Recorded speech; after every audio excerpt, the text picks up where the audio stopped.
My mother stood at her own birthday party and announced to 50 guests that I had married my husband for his money.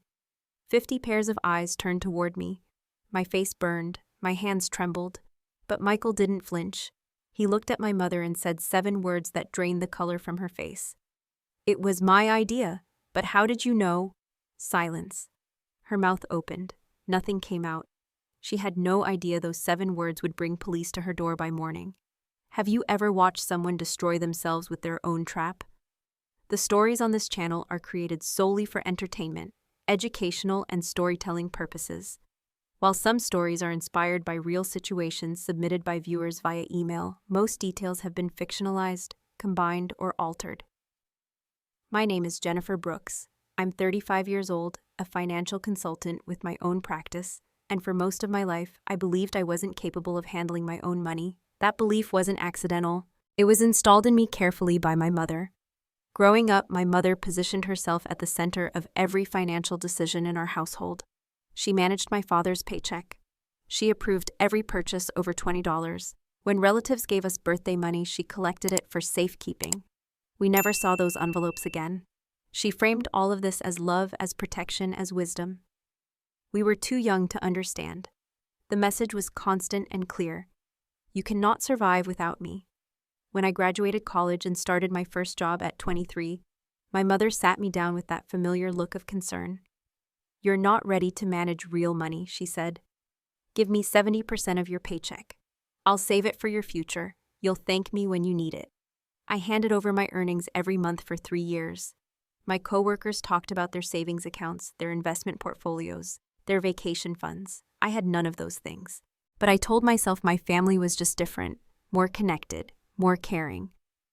The truth revealed itself when I was 26. My car broke down and I needed $2,000 for repairs. I called my mother and asked to access my savings. There was a pause on the line that I still remember. Then her voice changed. "That money is being used for Kevin's business. He needs it. You have a job."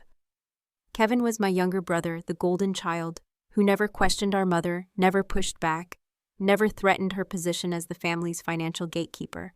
3 years of my earnings, over $40,000, had been handed to him without my knowledge or consent. When I protested, my mother didn't apologize. She attacked.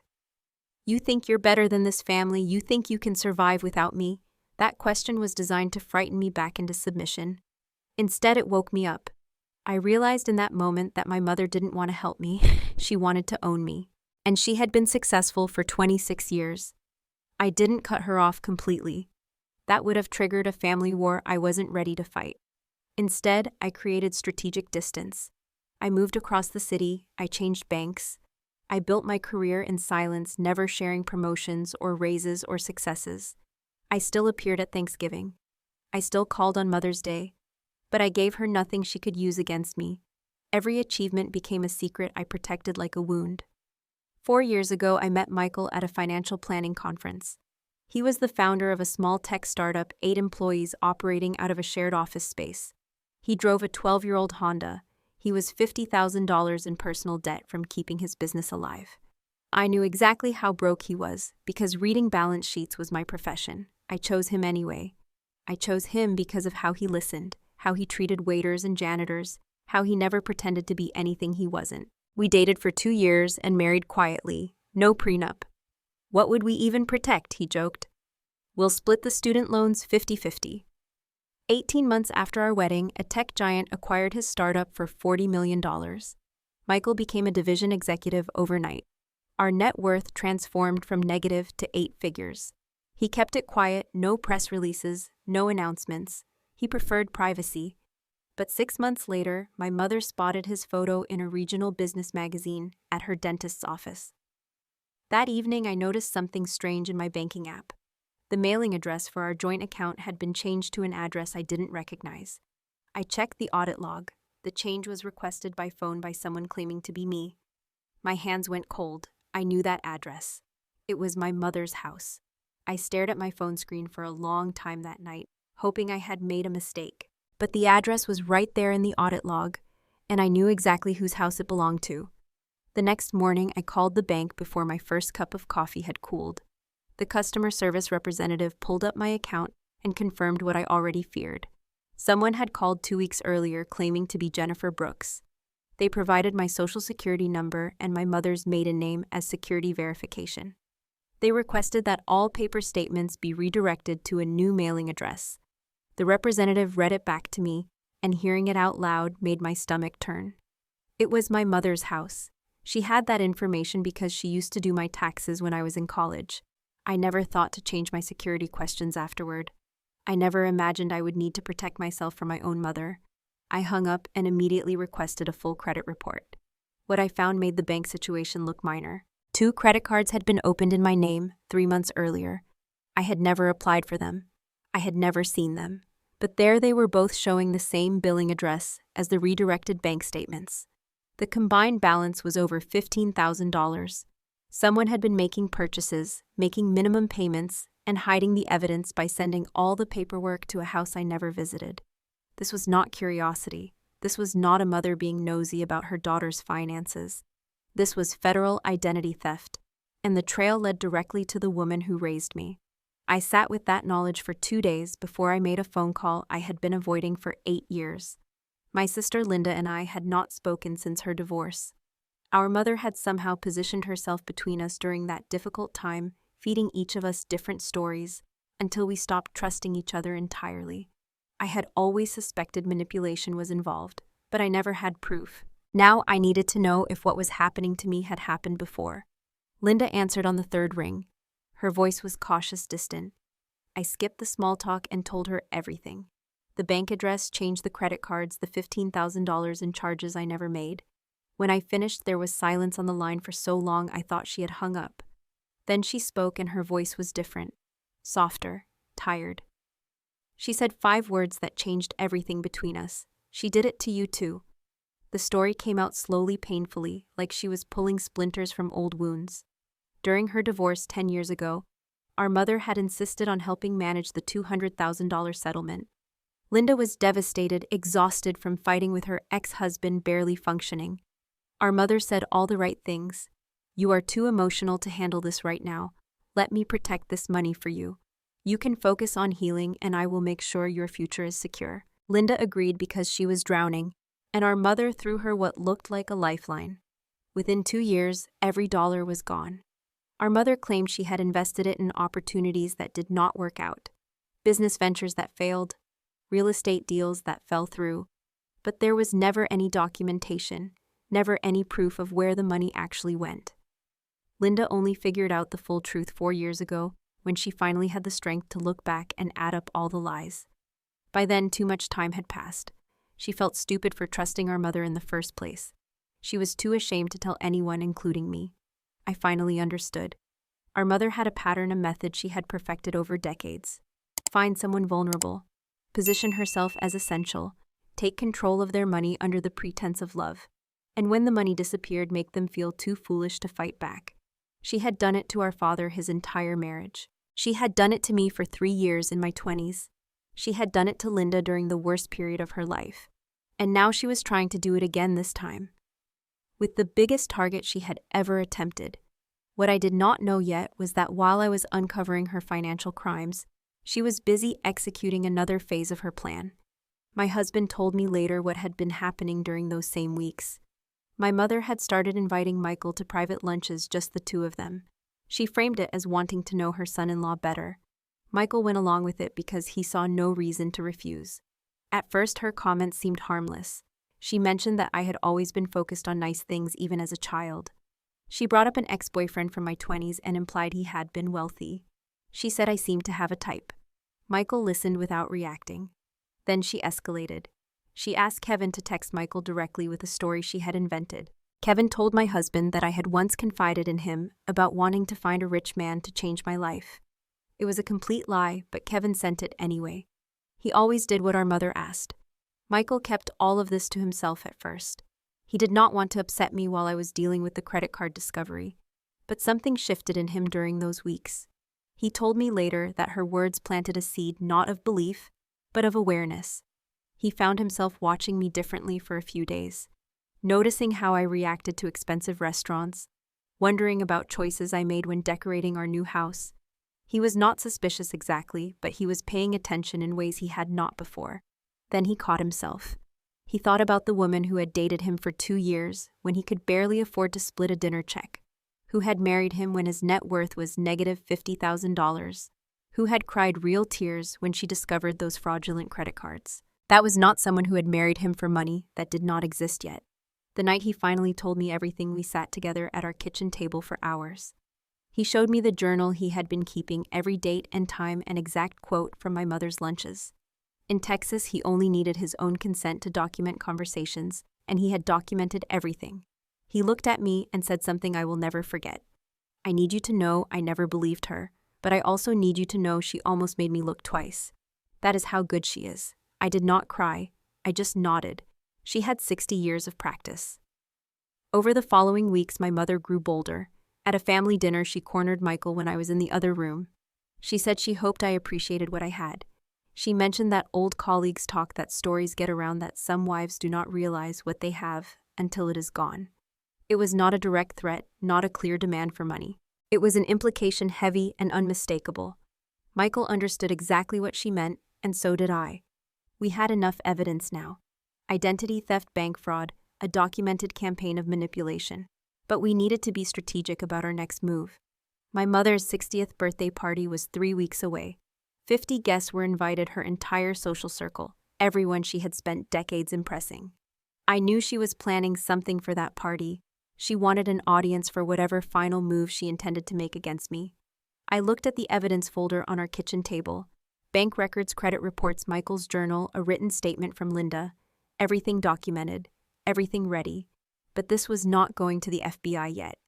First, my mother needed to commit to her lie in front of witnesses, and I needed 50 people to see the truth when it finally came out. The night of my mother's 60th birthday party arrived faster than I expected. Michael and I drove to her house in silence, both of us knowing what was likely coming, but not knowing exactly how it would unfold. The evidence folder stayed home. Bringing documents would have been theatrical, and I needed to appear calm, not prepared for battle. Everything I needed was already filed with the authorities and backed up in 3 different locations. What I carried with me that night was just the truth, and that would be enough. The party was elegant in the way my mother always insisted upon. Catered food, fresh flowers on every table, soft music playing from speakers, hidden throughout the first floor. 50 guests filled her home, people from her church, the neighborhood association, old friends she had cultivated over decades. These were the people whose opinions mattered to her, the audience she had spent her life performing for. I recognized most of them from my childhood faces that had watched me grow up while believing whatever version of our family my mother had chosen to present. I watched her work the room that night with a familiar sense of dread. She accepted compliments, gracefully touched arms, warmly laughed at the right moments. She was the perfect hostess, beloved and generous. No one in that room would have guessed what she had done to her own daughters. No one would have believed it if I had simply announced it without context. That was why she felt safe. That was why she had chosen tonight. I learned later that she had spent weeks laying the groundwork, whispered concerns to trusted friends about my marriage, suggestions that I might have married Michael for the wrong reasons, sympathetic nods and promises to pray for our family. She had primed the narrative so carefully that by the time she made her move, half the room would already be leaning in her direction. Midway through dinner, my mother clinked her glass and stood. The conversations died down as 50 faces turned toward her. Her voice was warm, practiced, filled with the kind of emotion that sounds real if you do not know what to listen for. She thanked everyone for coming. She talked about how much family meant to her. Then her expression shifted to something more serious, more sorrowful. She said she had something difficult to share. She paused to let concerns settle onto her face before continuing. She told the room that her daughter Jennifer had married a wonderful man, but she had recently learned some things that broke her heart. She believed I had targeted Michael because of his company. She did not think I loved him. She thought I had seen an opportunity and taken it. She dabbed at her eyes and said, "A mother always knows," and she could not stay silent anymore. The room went completely quiet. I felt 50 pairs of eyes turned toward me, weighing me, judging me based on the words of the woman they had trusted for decades. My face burned. My hands wanted to shake, but I held them still in my lap. This was the moment she had been building toward, and I needed to let it play out before I responded. But before I could speak, Michael stood up beside me. His voice was calm, almost gentle, like he was correcting a minor misunderstanding, rather than defending our entire marriage. He thanked my mother for her concern and said he thought there had been a misunderstanding. Then he looked around the room and told them the truth. When he met me, he was running a failing startup. He was $50,000 in personal debt. He drove a car worth less than most of the watches in that room. We dated for 2 years while he could not afford nice dinners. We got married when his company was worth nothing. The acquisition that changed everything happened 18 months after our wedding. He let that math settle into the silence before asking the obvious question. How exactly did I marry him for money that did not exist? My mother's face tightened, but she held her composure. She tried to recover, saying I must have known about his potential. Michael turned to face her directly and said something that shifted the energy in the entire room. He pointed out that she seemed to know a lot about his current finances, about our accounts and our assets. He had never told her any of that information. I had never told her either. So how did she know? The silence that followed was different from before. It was not the silence of judgment against me. It was the silence of people beginning to wonder. I stood slowly and said I could answer that question. I looked around at the faces watching me, people who had known my mother for decades, people who trusted her completely, people who deserved to know what kind of person they had been trusting. I told them that 3 months ago, someone called our bank pretending to be me. They had my social security number. They changed our mailing address to my mother's house. I told them that someone also opened 2 credit cards in my name, charging $15,000 to accounts I never created. The billing address for those cards was also my mother's house. I watched her face carefully as I spoke. The mask was holding, but barely. I could see the effort it took to maintain her composure. I said I was not accusing anyone publicly, just stating facts. I mentioned that the FBI had already been contacted and there was an active investigation. I said I was confident the truth would come out. My mother did not scream or rage. That is not what people like her do in public. Instead, she pivoted. Her expression transformed into wounded disbelief. She clutched her chest and her eyes filled with tears. She asked how her own daughter could accuse her of crimes after everything she had done for this family. She looked around the room, desperately searching for the allies she had always been able to count on, searching for someone to comfort her, to take her side, to restore the narrative she had controlled for so long. But no one moved toward her. The guests shifted uncomfortably in their seats, looking at each other, looking at the floor, looking anywhere but at the woman who had just been exposed. For the first time in her life, my mother had lost control of the story. She whispered that she needed some air and walked quickly toward the back patio. I did not follow her. I had said what needed to be said, and 50 witnesses had heard both versions. The performance was over. 20 minutes later, I found her alone on the patio. The tears were gone. In their place was something cold, something I had only seen glimpses of throughout my childhood.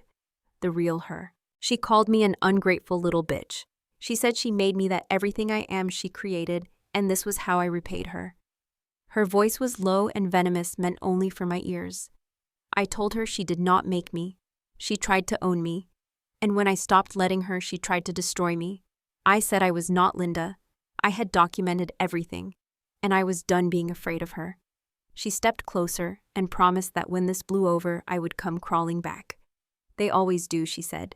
I shook my head and said one word. I told her I would not. Then I turned and walked back into the party, leaving her standing alone in the darkness, finally out of audience. The next morning, I filed the formal complaint with the FBI. I knew investigations take time, that justice moves slowly, that there would be weeks of waiting ahead.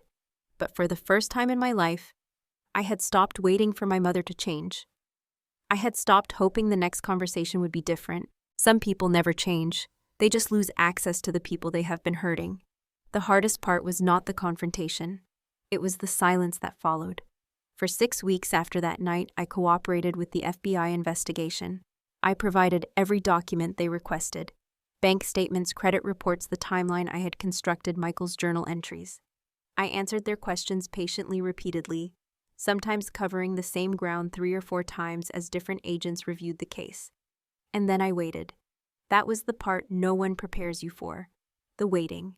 There were days during those weeks when I almost called my mother, not to apologize because I had nothing to apologize for, but to understand.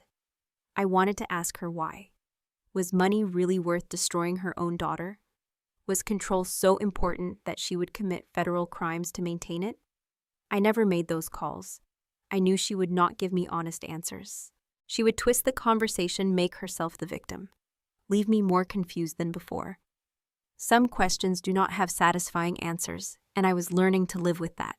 On the worst nights, Michael would find me in the living room, staring at old family photographs, pictures from when I was a child, when I still believed my mother loved me in a normal way. He sat beside me one of those nights and said something I needed to hear. He told me I was allowed to grieve, even though she was alive, even though she had done these terrible things. Grief does not require death. Sometimes it just requires finally seeing the truth. I told him I knew that. I was grieving the mother I wished I had, not the one I actually got. 3 weeks into the investigation, I reached a breaking point. It was 2 a.m. and I could not sleep. I went to the kitchen and sat at the table in the dark, and that was where Michael found me an hour later. I told him maybe I was wrong. Maybe this was just how families worked. Maybe I was making everything bigger than it needed to be. Maybe I should have just let it go. Michael did not argue with me. He did not tell me I was being ridiculous. Instead, he asked me a simple question. He asked if opening credit cards in my name was just how families worked. I said no. He asked if impersonating me to my bank was how families worked. I said no. He asked if trying to destroy my marriage because she could not control me was how families worked. I sat with that question for a long time before answering, no. Then he said something that cut through all my confusion. He said I was not wrong, I was just hurting. Those are 2 different things. 6 weeks after the party, federal agents arrived at my mother's home with an arrest warrant. The charges were aggravated identity theft and wire fraud. I was not there when it happened. I did not need to be, but Kevin called me within the hour, his voice hysterical and accusatory. He told me they had handcuffed her, in front of the neighbors, in front of people she had known for decades. He demanded to know how I could do this to my own mother. I kept my voice calm even though my hands were shaking. I told him I did not open credit cards in her name. She did that to me. He started making excuses, saying she was just trying to check on me, that she did not mean any harm, that I was blowing everything out of proportion. I cut him off and asked him directly, did he know about the credit cards? There was silence on the line. Then he admitted she had mentioned something about making sure I was okay financially. He believed her because she was our mother. I told him that was exactly the problem. She was our mother, and she committed federal crimes against me. Both of those things were true at the same time. I could not help her. I would not help her. I hung up before he could respond. That was the last conversation we ever had. But someone else called that same week, Linda. Her voice sounded different than it had during our first conversation months earlier. Stronger, more certain. She told me she was ready to testify about the pattern, about what our mother had done to her. She wanted to show the court that this was not a one-time mistake. This was who our mother really was. I felt something loosen in my chest when she said that. For the first time in this entire ordeal, I was not alone. I told her she did not have to do this. The statute of limitations on her own case had long passed. She could not file charges for what happened to her. Linda said she knew that, but she could still testify as a witness. She could still help establish the pattern of behavior that made my case so much stronger. She wanted to do it. She needed to do it. We talked for 2 hours that night. Not about our mother, but about everything else.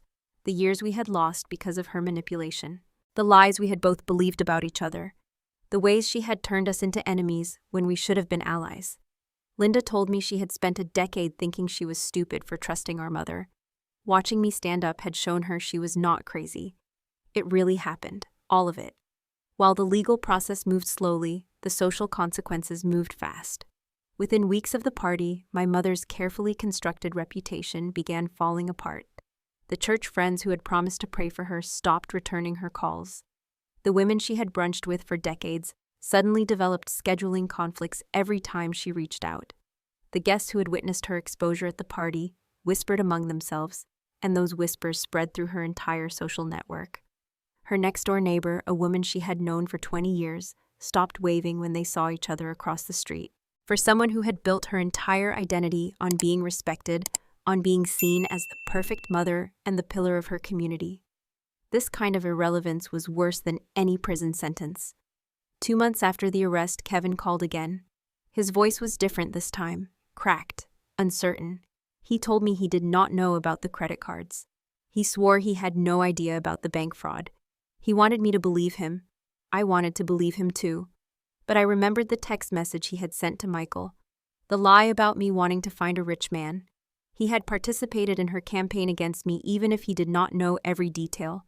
I told him he might not have known the specifics, but he knew something was wrong. He knew how she talked about me. He just chose not to ask questions because asking questions might have threatened his position as the favorite. He tried to explain that he was just trying to keep the peace. I told him that was not what he was doing. He was trying to stay the favorite. I said it without anger, just tiredness. I told him I did not hate him, but I could not trust him either. Maybe that would change someday, but not today. I hung up gently. Some bridges do not burn dramatically, they just become too fragile to cross. 3 months later, I received a call from the prosecutor's office. My mother had decided to accept a plea deal rather than go to trial. There would be a sentencing hearing. They asked if I wanted to submit a victim impact statement. I sat down that evening to write mine. Not to hurt my mother, not for revenge, but to finally tell the truth in a place where no one could interrupt me, spin my words, or reframe my experience. 35 years of silence were about to end. The courtroom was smaller than I expected.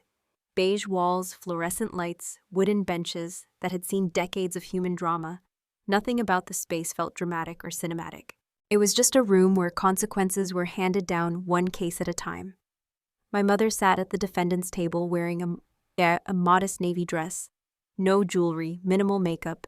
Her attorney had clearly coached her on how to appear. Humble, repentant, sympathetic. But I knew my mother's face better than anyone in that room. Behind the performance, I could see what she was really feeling. Resentment. The unshakable belief that she was the real victim in all of this. That her daughters had betrayed her, not the other way around. The prosecutor presented the facts efficiently. Identity theft, wire fraud, over $15,000 in fraudulent credit card charges, attempted bank fraud through impersonation. My mother had accepted a plea deal, pleading guilty to reduce charges to avoid a trial that would have exposed even more of her behavior to public record. Her attorney made the expected arguments for leniency. She was 60 years old. This was her first offense. She had no prior criminal record. She was willing to pay full restitution. He called it a family matter that had unfortunately escalated.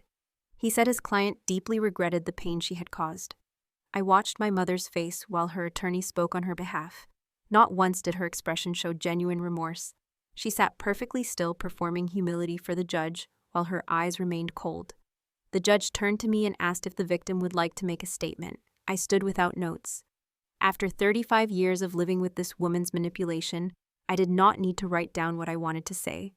The words had been inside me for decades, waiting for a place where they could finally be spoken without interruption.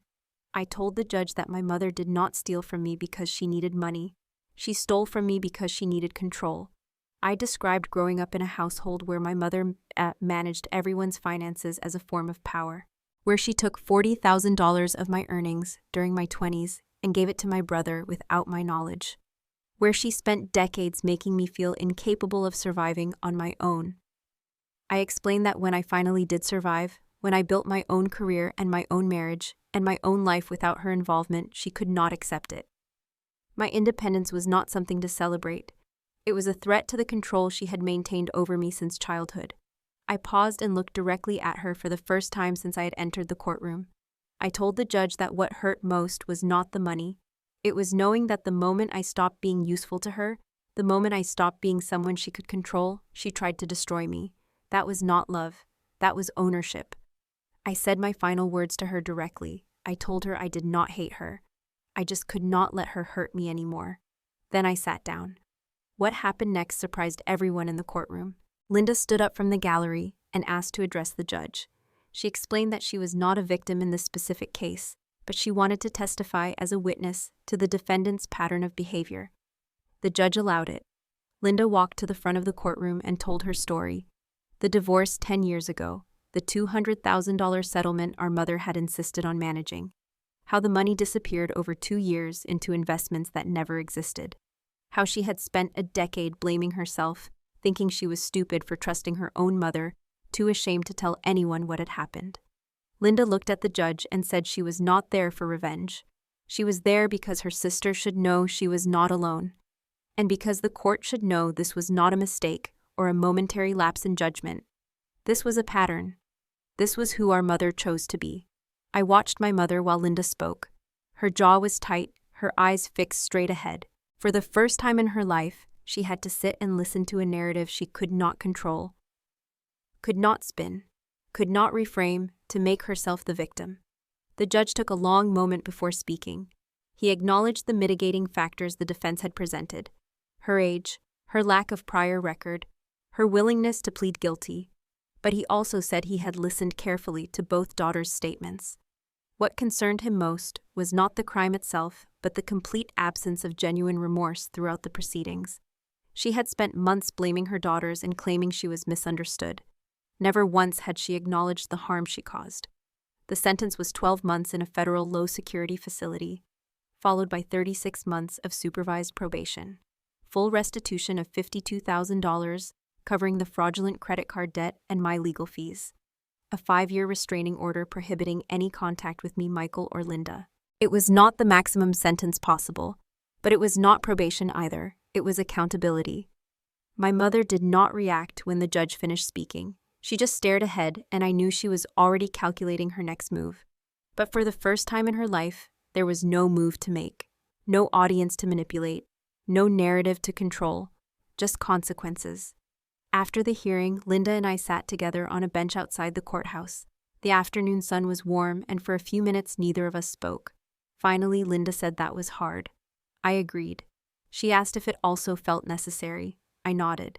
I told her I had spent my whole life waiting for our mother to see me, to really see me not as an extension of herself or a source of supply, but as a person. I had waited for an apology that was never coming, for change that was never going to happen, and I thought I was finally okay with that.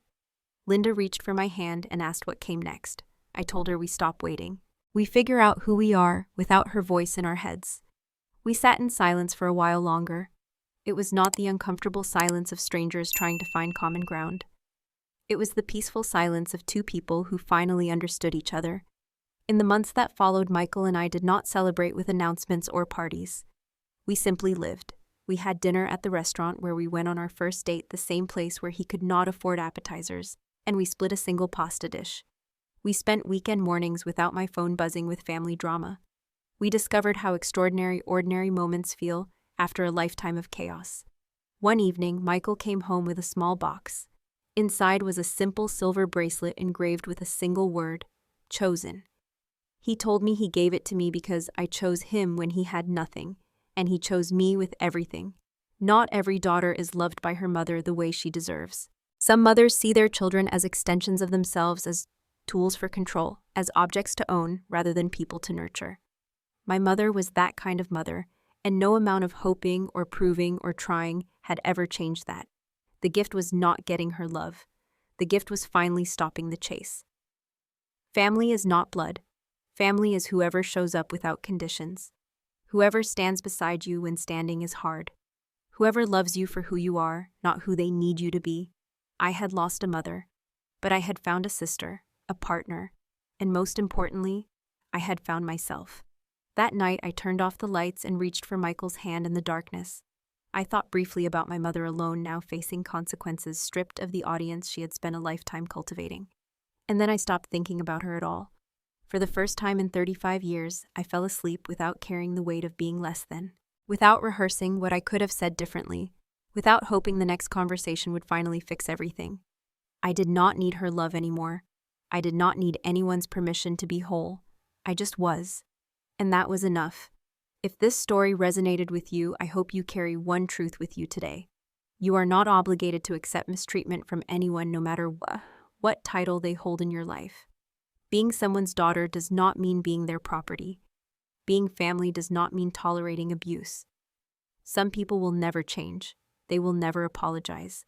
They will never see the harm they caused. And waiting for that moment keeps you trapped in a cycle that was never yours to fix. The most powerful thing you can do is stop waiting. Set your boundaries, protect your peace, and build a life with people who choose to love you without conditions. Your worth is not determined by the people who failed to see it. Your value does not depend on their approval. You are enough exactly as you are. If this story touched your heart or reminded you of your own journey, please take a moment to subscribe to this channel so you never miss our stories. Leave a comment below and share your thoughts. Have you ever had to set boundaries with someone who was supposed to love you? Your experiences matter, and this community is here to listen. Thank you for being part of our family.